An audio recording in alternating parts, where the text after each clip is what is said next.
If you want to add in some effects easily in your pictures, you can use the Photo Studio overlay. So for that, I'm just going to go to Adjust right over here, and then I'm going to go to Overlay section right here. And you can see that you can have in a lot of effects right over here. For example, there's reflection. So once you click on this, what happens is that a reflection effect is added in. So you can see that this is how it is affected right over here.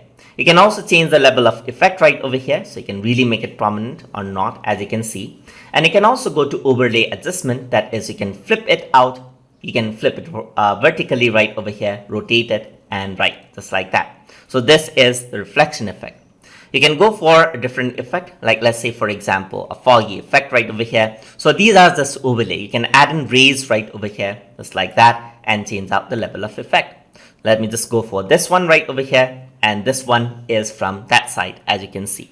So there's different sort of effects. You can also go to more effect right over here, and if you like the effect that you want, you can simply click on it and then change this out right over here. So let's say I'm happy with this effect right here. So it's just like a bunch of effects which can be there on top of your image, hence the name overlay. So once you're happy with the effect, just press save, and then the picture will be hard coded and you'll be able to see it on your website just like that. So over here, you'll be able to see that the rainbow effect has been applied right over here. And that is how you can use the Photo Studio overlay inside of Wix. So hope you guys learned something as always. And as always, please like, comment, share, and subscribe.